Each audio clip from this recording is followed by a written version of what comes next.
Hey guys, welcome back to my channel. I'm Michelle with PrettySproblem.com, and today I wanted to talk a little bit about my experience this past weekend. So just in a nutshell, I wanted to talk about one of my really good friends, Dante Merrell, started an organization called the Dante Merrell Foundation Incorporated.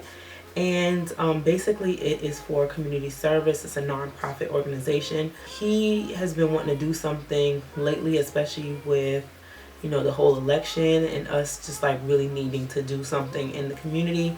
And so he started this organization. And so for my daughter's birthday, I wanted to take her out to the community and provide meals to people as a kind of a life lesson. She only turned 5, but I just wanted her to start learning that the world is not all about her, and there's other people out there that need help, and she should really learn how to do things that she can for other people and not always think about herself. So I posted something on Facebook saying that I wanted to go out and feed the community, and I got a lot of responses on it. And my good friend Dante, he actually asked me to be a part of the board of his organization. So he contacted me and said, well, we can just do our first event for the Dante Merrell Foundation.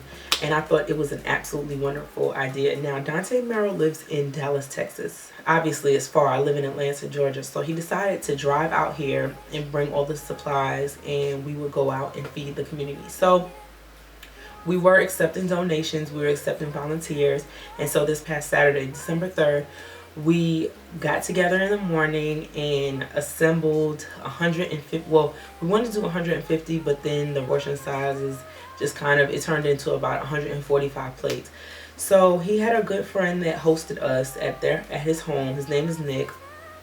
And basically it was myself, Dante, one of his friends that drove with him from Dallas, and Nick, and then one of my girlfriends that I used to work with, Adrian, that all came to assemble all of the things that we had.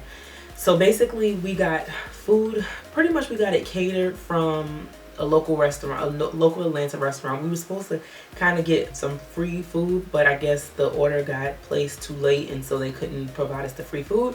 So I won't name the restaurant's name, but hopefully in the future they'll be able to sponsor us. But basically we got macaroni and cheese, smoked wings from the restaurant, and we also bought some green beans that we can just cook. We bought rolls, then a little cup of soup. We were supposed to go out into the community at about 11 a.m. but we started at 9, and it took us all of 4 hours to assemble all of the meals, and it was some work. I'll insert a clip of us doing some of the work and just show kind of how we tried to have like an assembly line. Okay, so we can count, yeah. Come on, you can get through it, boo. See, you can make a little lane. A lane.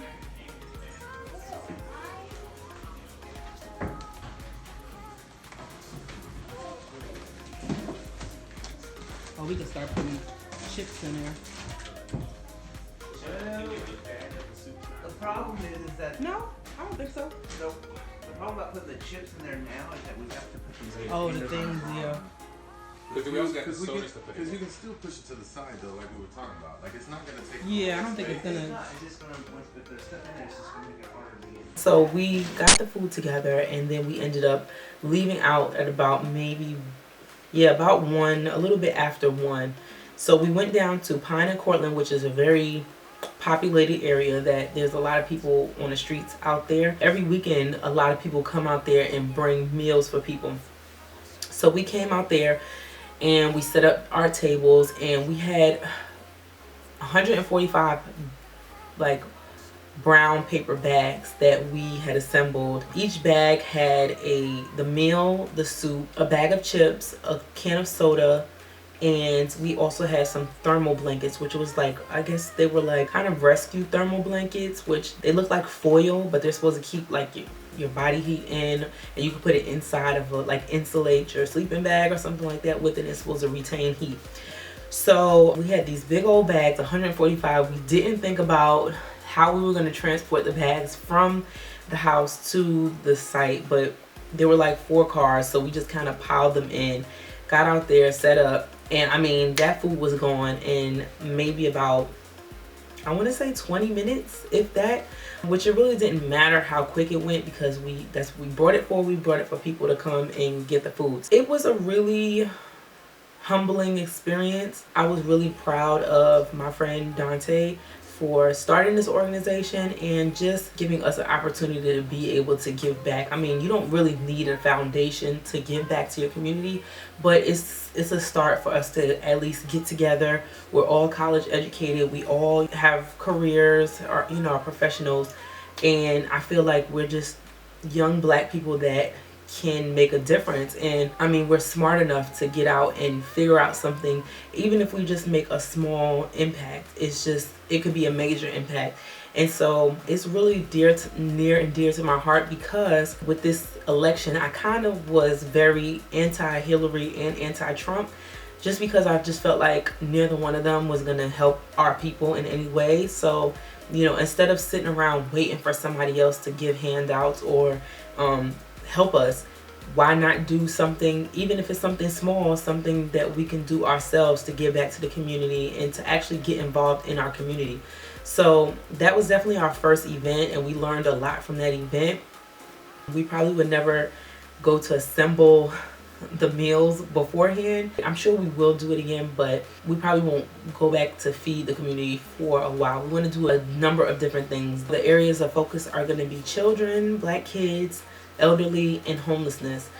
So pretty much we just want to start coming together and figuring out ways to give back to the community, to help the community. One of the things that I'm passionate about is entrepreneurship, and I really want to get maybe a youth group together to teach them about entrepreneurship and how you can start your own business, how it's not as hard as it may seem, and just putting in the work to be able to have something to provide for your family, to provide for your community, and teach others. And we all need to start figuring out ways to lift each other up, because now more than ever, I'm telling you, it's probably going to get crazy, and we got to look out for each other. So I'm really passionate about this. Like I said, we just started this organization. I am on the board of directors. I will leave all the information in the description box down below. You can donate to the organization, and it is 501c3, so your donations are tax deductible, and we're going to use those donations directly to get out into the community and organize events, organize things that we can give back, teach the youth, and kind of just be a big brother, big sister organization to the youth. And we'll figure out how we're going to proceed with different events and things like that. So I did do Facebook Live as we were doing the event. I did post about it, and the reason why I do it is not to brag or boast about what we're doing, but it's more so to inspire other people that it doesn't take a lot for you to make a big difference and to impact the lives of a lot of people. So I really just wanted to inspire people to get out there and do something.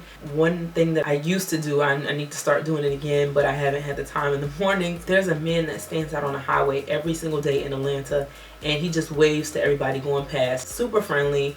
And one day I had packed an extra sandwich, because I packed a sandwich for my daughter, and I ended up packing an extra sandwich for myself. And when I saw him, I was just thinking, I don't really need the sandwich. Like, I have means to get more food later. So I ended up giving him that sandwich that day, and every single day after that I made him an extra sandwich. So I would make 3 sandwiches in the morning.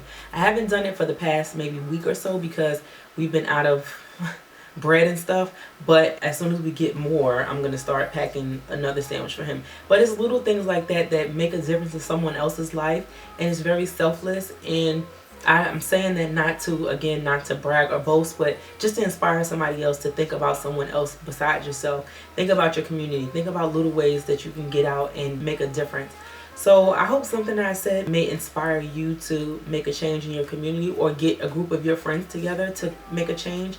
And we all have to have a hand in making our communities a better place for our children and for their children. So again, I hope I inspired somebody, and please check out our website. It's coming soon. The website is still in development, but we do have our PayPal link up if you want to donate. Thank you guys so much for listening. Thank you guys for your support, your well wishes, and I will catch you guys in the next video. Bye.